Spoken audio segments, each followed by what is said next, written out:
Student इसके बाद है हमारा सेकंड प्रोसेस रीएब्जॉर्प्शन का। अच्छा, अब क्या होता है कि फिल्ट्रेट यहाँ से अल्ट्रा फिल्ट्रेशन के प्रोसेस के बाद आ जाता है कहाँ पर, ये प्रॉक्सिमल कन्वोल्यूटेड ट्यूब्यूल में। लेकिन मामला ये होता है कि दो चीज़ों के अलावा, दो चीज़ें कौन सी, यानी मिसाल के तौर पे ब्लड सेल्स, ठीक है, और दूसरा ब्लड प्रोटीन।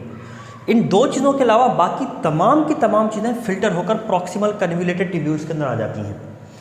अब मामला ये है कि अगर ये प्रॉक्सिमल कन्वोल्यूटेड ट्यूब्यूल्स के अंदर ये दोनों चीज़ें सारी चीज़ें आ जाती हैं, तो उन सारी चीज़ों में तो ग्लूकोज भी शामिल है, अमाइनो एसिड भी शामिल है, सॉल्ट्स भी शामिल है, वाटर भी, तमाम चीज़ें शामिल हैं, वो भी क्या अंदर आ जाएंगी। ऐसा ही होता है, मतलब ब्लड सेल्स और ब्लड प्रोटीन को छोड़कर तमाम चीज़ें फिल्टर होकर आ जाती है प्रॉक्सिमल कन्वोल्यूटेड ट्यूब्यूल्स में। अब यहाँ तो यूरिन बनने का प्रोसेस चल रहा है, और यूरिन बनने के प्रोसेस में इस कदर इम्पोर्टेंट चीज़ों का ज़ाया होना ये तो बड़ी यानी ख़तरनाक बात होती है।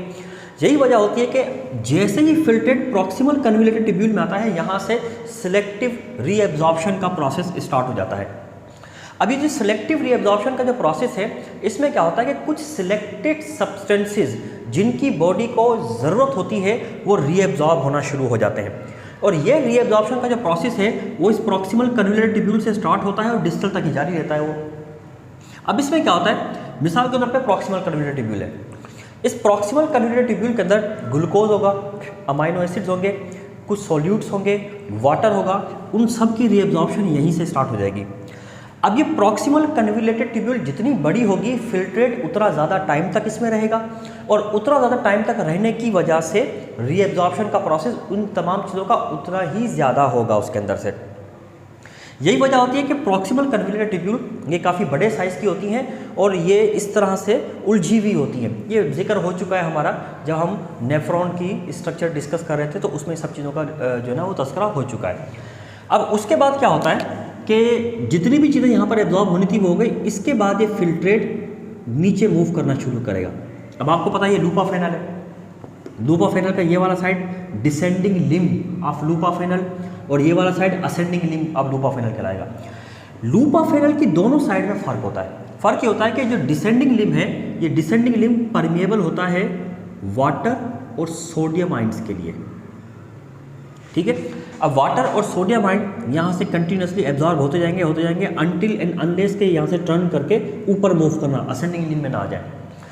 इस पूरी ट्रेवलिंग के दौरान सोडियम आयन भी रीएब्जॉर्ब हो रहे हैं और वाटर भी रीएब्जॉर्ब हो रहा है, और रिजल्ट ये निकलता है कि ऊपर से नीचे आते आते आते आते ये जो फिल्ट्रेट है, ये फिल्ट्रेट हाइपरटोनिक हो चुका होता है। अब ये हाइपोटोनिक क्या है, हाइपरटोनिक क्या है, ऑस्मो रेगुलेशन का मैकेनिज्म और उसकी बेसिक टर्मिनोलॉजी के नाम से हमारा इसी प्लेलिस्ट में एक लेक्चर मौजूद है, आप उसमें देख सकते हैं। फिर उसके बाद क्या होता है, ये फिल्ट्रेट यहाँ से इस तरह से टर्न करके ऊपर की जानिब मूव करता है इस तरीके से, और अब फिल्ट्रेट मूव करता है डिसेंडिंग लिम्ब के अंदर, असेंडिंग लिम्ब में सॉरी। जब ये असेंडिंग लिम्ब के अंदर ये फिल्ट्रेट मूव करता है, तो इसमें से ये जो वॉल होती है इसकी, ये सिर्फ sodium ion plus chloride ion, इन दो आयन्स के लिए ये परमिएबल होती है, बाकी वाटर वगैरह यहाँ से रीएब्जॉर्ब नहीं होता। आसान ज़बान में ये जो असेंडिंग लिम्ब है, इसमें से सोडियम और क्लोराइड आयन मतलब सोल्यूट रीएब्जॉर्ब हो रहा है, सॉल्वेंट रीएब्जॉर्ब नहीं होता। तो रिजल्ट ये निकलता है कि ये हाइपरटोनिक सॉल्यूशन यहाँ तक पहुँचते पहुँचते डिस्टल कन्वोल्यूटेड ट्यूब्यूल तक पहुँचते पहुँचते हाइपोटोनिक हो चुका होता है। हाइपरटोनिक के बारे में डिटेल लेक्चर मौजूद है, काफ़ी इंपॉर्टेंट और बेसिक कॉन्सेप्ट के साथ इन चीज़ों को आसान कॉन्सेप्ट के साथ समझाया गया है। आप प्लेलिस्ट में हमारा इसका लेक्चर मौजूद है, बेसिक टर्मिनोलॉजी और ऑस्मो रेगुलेशन के हवाले से, उसमें लिंक भी आपको डिस्क्रिप्शन बॉक्स में इसका मिल जाएगा, तो आप देख सकते हैं इसको। अब जैसे ही ये फिल्ट्रेट हाइपोटोनिक होकर पहुँचता है कहाँ पर, डिस्टल कन्वोल्यूटेड ट्यूब्यूल में। अब डिस्टल कन्वोल्यूटेड ट्यूब्यूल्स में फाइनल डिसीजन होगी। डिसीजन का मतलब कैसे कि बॉडी के अंदर जितने भी सॉल्यूट और वाटर की रिक्वायरमेंट थी, क्या रीअब्जॉर्ब हो चुकी हैं। अगर रीअब्जॉर्ब हो चुके हैं तो इट्स ओके, फिर कोई भी चीज़ रीअब्जॉर्ब नहीं होगी और ये चीज़ आगे यूरिन की फॉर्म में एक्सक्रीट हो जाएगी बॉडी से।